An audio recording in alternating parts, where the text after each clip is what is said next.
Mis muy estimados y queridos amigos y mis amados hermanos en la fe del Señor Jesucristo, tengan ustedes en este miércoles 28 de agosto una pero muy buena noche. Su servidor, Alexander Padua López, se complace en presentar para ustedes un nuevo capítulo del podcast Emmanuel, Dios con nosotros. Ya transitamos por el capítulo 3, que he titulado El Maestro Peripatético. Hoy vamos a ver la tercera parte de este capítulo, que he titulado Hombres Comunes. Dice la Escritura: designó a 12 para que estuvieran con él y para enviarlos a predicar y para que tuvieran autoridad de expulsar demonios. Marcos capítulo 3 versículos 14 y 15. Lo que hemos transitado en el ministerio del Señor Jesús y en medio de su vida y su relación con los hombres y mujeres de su época, nos muestra que no hay ninguna especulación sobre si los planes de Jesús cambiaban sobre la marcha o si las circunstancias lo llevaban a modificar su curso de acción. Él sabía muy bien lo que hacía y sabía cómo hacerlo. Notamos que para este tiempo ya hay sobre Jesús una clara oposición, y es tan manifiesta que sus enemigos han pensado incluso en acabar con su vida. Ya hay una organizada coalición presidida por el adversario, el cual ha puesto en manos de los ortodoxos de la inicua fe farisea acabar con este innovador y para ellos hereje. Para derrotar este poder demoníaco que se movía tras el movimiento religioso, para enjuiciar el pecado y para enjuiciar también al príncipe de este mundo, es decir, el sacerdocio judío, Jesús tuvo en sus planes organizar un grupo de discípulos, hombres adheridos a él con ganchos de acero. El conflicto al que se enfrentarían sus seguidores sería tan amplio como el mundo y tan largo como la historia humana. Ya Jesús había cumplido casi la mitad de su ministerio terrenal y era un buen momento para dar pasos hacia el futuro.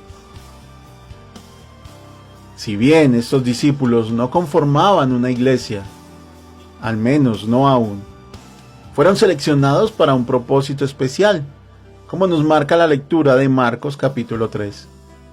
Debían estar con Jesús hasta su retorno al Padre, y debían ser capacitados de tal manera por el Maestro, que fueran capaces de exponer correctamente la doctrina del Evangelio. Por medio de ellos, las ideas de Cristo serían expuestas al mundo entero.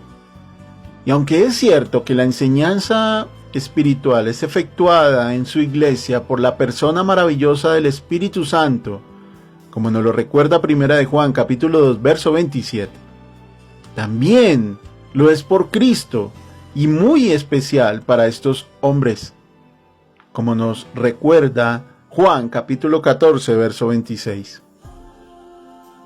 Jesús llamó a los que él quiso, pero la elección de estos hombres que debían ser maestros en el reino no fue sencilla. El Señor pasó toda la noche dialogando con su Padre al respecto, ya que, hablándolo humanamente, el futuro del Evangelio dependía de esta elección. El Señor los llamó apóstoles, que significa enviados, y aunque era una palabra común, con estos hombres, esta común palabra tomaría un nuevo sentido. Vemos que aquí ya hay un núcleo de lo que sería la iglesia del Señor. Pero, ¿quiénes eran estos apóstoles?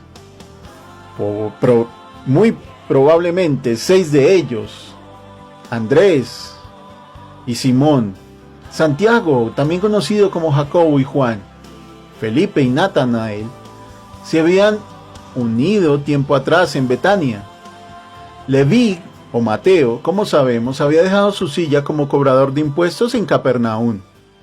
Pero de los otros 5, Santiago, Tadeo, Tomás, Simón el Cananeo y Judas Iscariote, No se había mencionado nada hasta ahora. Había 3 pares de hermanos, Andrés y Simón, Santiago, Jacobo y Juan, que eran además los hijos de Zebedeo, Santiago, el hijo de Alfeo, y Tadeo, que también era conocido como Judas. Simón pertenecía al grupo de los celotes o de los celosos, quienes eran una especie de guerrilla que instigaron una guerra contra los romanos. Simón Pedro era temperamental, versátil y siempre vivía en alerta. Juan manifestaba un espíritu raro y prosaico. Andrés era prudente. Tomás era cauto y pragmático. Natanael o Bartolomé era escéptico y un hombre libre de engaño. Leví o Mateo tenía los hábitos metódicos de un hombre de negocios. Santiago o Jacobo, el hermano de Juan, era de fiar. Pertenecía al grupo de los 3 más íntimos del Señor junto a Pedro y su hermano Juan. Era un hombre confiable. Felipe era práctico y prudente. Judas Iscariote parecía tan confiable que se le puso al frente de las finanzas del grupo. Santiago el menor y su hermano Tadeo no muestran muchos rasgos característicos, aunque se cree que eran familiares cercanos del mismo Señor Jesús. Y aunque este grupo, que parece tan heterogéneo en sí mismo, con hombres sacados de muchas partes, aunque este grupo no muestre lo que uno quisiera encontrar para empresa tan grande como la iglesia, la verdad era que no se podía hallar hombres más capaces que estos. ¿Por qué? Porque su capacidad no dependía de sí mismos, sino de su llamado divino. Jesús plasmó en ellos la gracia del Evangelio y fueron capacitados de tal manera que jamás olvidaron ninguna de sus enseñanzas. Pero hoy en día, aunque estos hombres ya desaparecieron, su doctrina sigue en medio nuestro. Y es el deber de cada creyente del Evangelio de levantarse y entender que su capacidad no depende de su elocuencia o su personalidad, no depende de lo bien que se sienta, ni siquiera depende de las cosas que haga dentro de su carismática alegría. Debemos recordar una y otra vez que si hay alguna capacidad en nosotros, es debido al divino llamado del Señor.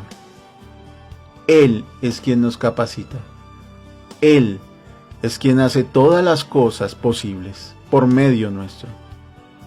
Por eso al servir y al dejar todo hecho, nos recuerda la misma Escritura, que debemos llamarnos a nosotros mismos siervos inútiles, porque solamente hacemos lo que nos han mandado.